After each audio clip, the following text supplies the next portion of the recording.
샬롬, 이동춘 목사입니다. 오늘도 여러분의 삶이 주님의 평안으로 가득하시길 기원하며 하나님의 말씀을 나누겠습니다. 오늘 주시는 말씀은 히브리서 11장 32절에서 40절 말씀입니다. 내가 무슨 말을 더하리요? 기드온, 바락, 삼손, 입다, 다윗 및 사무엘과 선지자들의 일을 말하려면 내게 시간이 부족하리로다. 그들은 믿음으로 나라들을 이기기도 하며 의를 행하기도 하며 약속을 받기도 하며 사자들의 입을 막기도 하며 불의 세력을 멸하기도 하며 칼날을 피하기도 하며 연약한 가운데서 강하게 되기도 하며 전쟁에 용감하게 되어 이방 사람들의 진을 물리치기도 하며 여자들은 자기의 죽은 자들을 부활로 받아들이기도 하며 또 어떤 이들은 더 좋은 부활을 얻고자 하여 심한 고문을 받되 구차히 풀려나가기를 원하지 아니하였으며 또 어떤 이들은 조롱과 책찍질 뿐 아니라 결박과 옥에 갇히는 시련도 받았으며 돌로 치는 것과 톱으로 켜는 것과 시험과 칼로 죽임을 당하고 양과 염소의 가죽을 입고 유리하여 궁핍과 환난과 학대를 받았으니 이런 사람은 세상이 감당하지 못하느니라. 그들이 광야와 산과 동굴과 토굴에 유리하였느니라. 이 사람들은 다 믿음으로 말미암아 증거를 받았으나 약속된 것을 받지 못하였으니 이는 하나님이 우리를 위하여 더 좋은 것을 예비하였은즉 우리가 아니면 그들로 온전함을 이루지 못하게 하려 하심이라. 아멘. 히브리서 11장 32절에서 40절 말씀을 본문으로 히브리서 강의 29번째 시간 믿음으로 사는 사람들 10번째 시간의 말씀을 나누도록 하겠습니다. 우리는 여러 시간에 걸쳐 선배들의 귀한 믿음을 배우고 있습니다. 한 분 한 분의 믿음 이야기를 듣고 있노라면 고개가 절로 숙여집니다. 동시에 나는 저렇게 살 수 있을까? 아니 못 살 거야 라며 고개를 떨구게 됩니다. 너무도 귀한 믿음의 태도에 존경과 절망의 마음이 동시에 떠오릅니다. 아마 오늘 만날 선배들의 믿음에 대해서도 다르지 않을 것입니다. 오늘 본문은 많은 선배들의 믿음이 소개됩니다. 32절입니다. 내가 무슨 말을 더하리요? 기드온, 바락, 삼손, 입다, 다윗 및 사무엘과 선지자들의 일을 말하려면 내게 시간이 부족하리로다. 여기 5분의 이름이 소개됐지만 다 소개하지 못할 만큼 많은 선배들의 믿음이 있다고 말씀하십니다. 우리는 이 부분을 두고 선배들의 믿음에 대한 존경과 동시에 자신에 대한 절망을 갖게 될 것입니다. 하지만 역으로 많은 선배들의 믿음을 보면서 혹시 그렇다면 나도 가능성이 있지 않을까 라는 기대를 해볼 수 있지 않을까 싶은데 어떻습니까? 숟가락 하나 슬쩍 얹는 느낌이지만 말입니다. 물론 본문의 설명이 뒤로 갈수록 혹시 그 기대가 자기 실망으로 바뀔 수도 있을 것입니다. 점점 센 이야기가 나오기 때문입니다. 히브리서 11장은 모든 믿음의 선배들을 소개하고 싶었던 것 같습니다. 32절입니다. 내가 무슨 말을 더하리요? 기드온, 바락, 삼손, 입다, 다윗 및 사무엘과 선지자들의 일을 말하려면 내게 시간이 부족하리로다. 이렇게 시간이 부족하다는 표현을 할 만큼 믿음의 선배들이 참으로 많다는 것을 알게 하십니다. 그런데 모두를 다 소개할 수 없어도 이분들이 보여주신 믿음의 모습이 어떠했는지는 설명하셨습니다. 이는 명단 발표보다 더 중요한 것을 선택하지 않았나 싶습니다. 사실 우리가 잘못하는 것 가운데 하나가 사람을 우상시하는 것 아닙니까? 하나님이 우리에게 보라고 하는 것은 그 사람이 아니라 그 사람의 태도와 행위입니다. 우리를 위한 신앙의 모델로서 그 사람을 사용하는 것이지 그 사람이 위대해서 그 사람을 보여주시는 것이 아닙니다. 그런데 우리는 그 사람을 봅니다. 그 사람을 바라봅니다. 결국 그 사람을 바라보다 그 사람을 우상시하게 되고 그 사람의 잘못과 결점이 모두 감추어지는 끔찍한 결과를 갖게 됩니다. 그러므로 우리가 주의해야 하는 것은 그 사람을 보는 것이 아닙니다. 그의 삶에서 내 삶을 반성하고 그의 태도에서 내 태도가 도전을 받는 것이 되어야 합니다. 혹시 우리가 사람을 본다면 하나님이 만드셨지만 불완전해진 사람을 보는 것입니다. 그래서 그의 삶을 보는 것입니다. 그의 삶을 보고 반성과 도전을 하는 것입니다. 사람에게는 선한 것이 없습니다. 히브리서 기자는 32절의 선배들의 믿음을 두 모습으로 나누어 소개합니다. 하나는 33절과 34절이고 다른 하나는 35절에서부터 40절입니다. 자, 첫 번째 소개하는 모습은 33절과 34절입니다. 그들은 믿음으로 나라들을 이기기도 하며 의를 행하기도 하며 약속을 받기도 하며 사자들의 입을 막기도 하며 불의 세력을 멸하기도 하며 칼날을 피하기도 하며 연약한 가운데서 강하게 되기도 하며 전쟁에 용감하게 되어 이방 사람들의 진을 물리치기도 하며.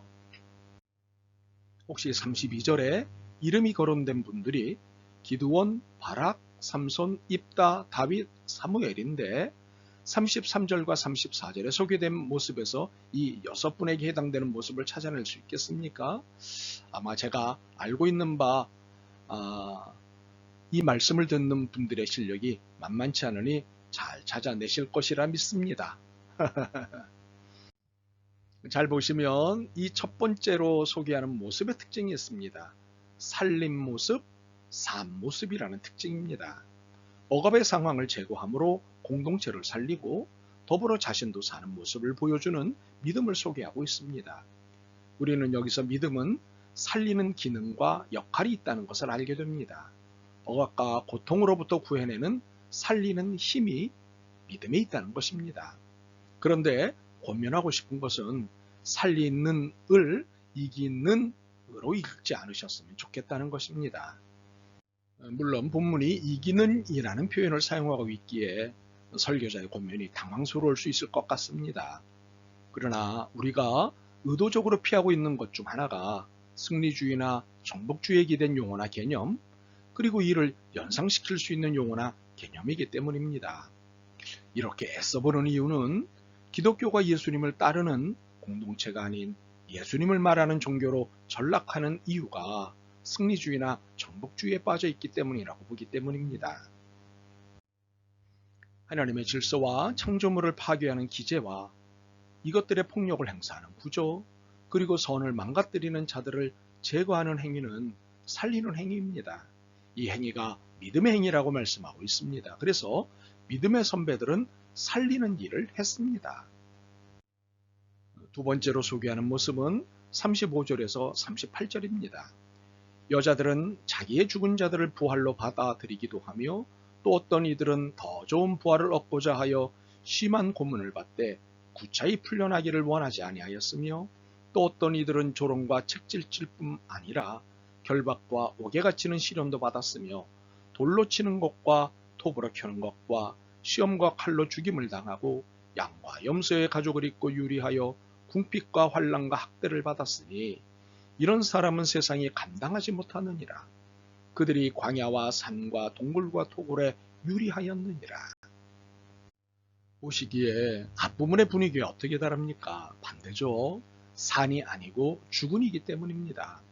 35절에서 38절을 보시면 심한 고문받음, 조롱과 책질을 당함, 결박과 옥에 갇힘, 시련받음, 돌로 맞음, 톱으로 잘림, 시험과 칼로 죽임을 당함, 양과 염소의 가죽을 입고 유리하며 궁핍과 환난과 학대를 받음, 광야와 산과 동굴과 토굴에서 유리함 등의 상태 묘사를 만나게 됩니다. 선배들이 믿음으로 살면서 겪은 상황들입니다. 고난으로 끝나지 않고 죽임까지 당했습니다. 돌과 톱과 칼이 동원된 심한 고문, 가난이라는 극심한 학대와 유리, 이 모든 것은 누구도 바라지 않는 상황입니다. 그러나 믿음 때문에 이 상황을 만날 때, 믿음을 지키기 위해 이 상황을 만날 때 선배들은 이 상황을 피하지 않았습니다. 이 상황들을 향해 적극적으로 어디 와봐 라고 하지 않을 수도 있습니다. 그러나 최소한 구차하게 도망치지는 않았습니다. 이를 두고 이들을 믿음으로 산 사람이라고 평가를 하신 것입니다. 이제 우리는 믿음이 사람을 어떻게 만들고 믿음이 세상을 어떻게 만드는지를 알게 되었습니다. 참으로 믿음이 위대한 것은 살리기도 하지만 죽음조차도 두려워하지 않게 하는 힘이 있다는 것입니다. 그러므로 38절에 숨겨진 표현인 이런 사람은 세상이 감당하지 못하느니라를 더 이상 괄호 안에 둘 이유가 없는 것은 사실이기 때문입니다. 우리는 이 위대한 믿음의 삶을 살아낸 선배들을 존경해야 합니다. 물론 우상으로서는 아닙니다. 그런데 히브리서 기자는 선배들의 소개로 11장을 끝내지 않고 매우 의아한 이야기를 39절과 40절에 내놓고 있습니다. 이 사람들은 다 믿음으로 말미암아 증거를 받았으나 약속된 것을 받지 못하였으니 이는 하나님이 우리를 위하여 더 좋은 것을 예비하셨은즉 우리가 아니면 그들로 온전함을 이루지 못하게 하려 하심이라. 히브리서 기자는 이분들의 삶을 본받아야 할 믿음의 삶이라고 진지하게 소개하였습니다. 그런데 막판에 약속된 것을 받지 못하였으니 그들로 온전함을 이루지 못하게 하려 하심이라는 말로 소위 자존심 상할 말씀을 하신 것입니다. 그 이유가 무엇일까요? 어쩌면 히브리서 11장에서 가장 어려운 부분이 이 부분일 것입니다. 그렇기 때문에 가장 중요한 부분이기도 합니다. 이 부분은 새 언약의 백성 예수 그리스도로 인한 하나님 백성의 특성을 부각시키는 부분이기 때문입니다. 구약의 선배들이 억울해할지도 모르겠습니다만 구약의 사람들, 믿음으로 하나님 앞에 살았던 사람들보다 신약의 우리가 믿음으로 더 잘 살 수 있는 위치에 있다는 것입니다. 참으로 우리의 기존의 생각을 확 뒤집는 것은 그분들이 우리를 통해 온전해진다는 것입니다. 이해를 돕기 위해 번역본 중 하나인 메시지로 읽어보겠습니다. 그들이 믿음으로 사는 삶의 본보기가 되기는 했지만 그들 가운데 약속받은 것을 손에 잡은 사람은 한 사람도 없었습니다. 하나님께서는 우리를 위해 더 좋은 계획을 가지고 계셨습니다. 바로 그들의 믿음과 우리의 믿음이 완전하고 온전한 하나의 믿음이 되게 하는 것입니다. 우리의 믿음 없이는 믿음으로 산 그들의 삶도 온전해질 수 없습니다. 선배들로서는 당황스러울 수 있을 것 같습니다. 그러나 이는 형평성의 균형입니다. 선배들의 역할과 후배들의 역할이 각기 있다는 것입니다. 믿음의 선배들의 역할은 후배들을 위한 믿음의 수고와 덕쌓기입니다. 믿음의 후배들은 선배들이 쌓은 덕분에 그 수고의 열매를 값없이 누리게 됩니다. 선배들 덕에 후배들은 믿음을 지키기 좋은 환경을 갖게 된 것입니다. 다 선배들의 수고 덕입니다. 그런데 선배들의 이러한 수고는 후배들을 통해 완성된다는 사실입니다. 섭섭하게 설명하면 선배들이 수고를 했어도 후배들이 완성하지 않으면 의미 없게 된다는 것입니다. 이런 의미에서 후배들이 오히려 선배들에게 힘을 줄 수 있습니다. 그렇다면 과연 그런 경우가 일어날까요? 아닙니다. 역으로 이런 선배가 없었다면 후배인 우리가 이런 복을 받을 수 있었을까요? 없습니다. 후배인 우리가 새 언약의 백성 예수 그리스도로 인한 하나님 백성의 특권을 누린다는 것이 선배들의 수고와 덕분이라는 것을 놓칠 수는 없기 때문입니다.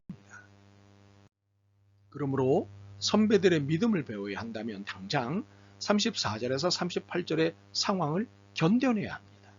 그런데 우리는 당장 자신이 없습니다. 그런 우리에게 용기를 주기 위해 마치 후배인 우리가 으뜸인 듯 설명되고 있는 것일 뿐 실제는 선배 없이 후배 없고 후배 없이 선배 없다는 믿음의 아름다운 숙명적 관계성을 말하고 있는 것입니다.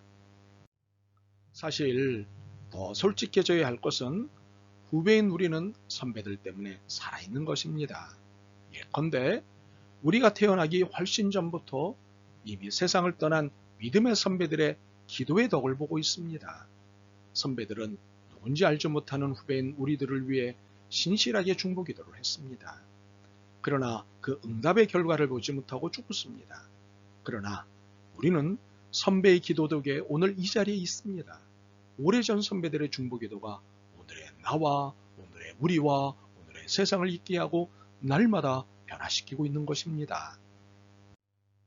이것은 선배들과 후배인 우리가 숙명적으로 얽혀있는 내용 중 하나에 불과합니다. 참으로 많은 것들이 선배와 후배 사이에 얽혀 있습니다. 그러므로 오늘 우리의 중보기도가 당장 응답받지 못해도, 아니 응답받지 못하고 죽어도 이 숙명적 관계를 이해한다면 언젠가는 반드시 내 후배들이, 내 후손들이 덕을 볼 것이라는 믿음이 생길 것입니다. 믿음은 헌신을 요구하지만 믿음의 헌신은 결코 공짜가 아닌 열매로 보상받게 됩니다. 그 열매를 보상받게 됩니다.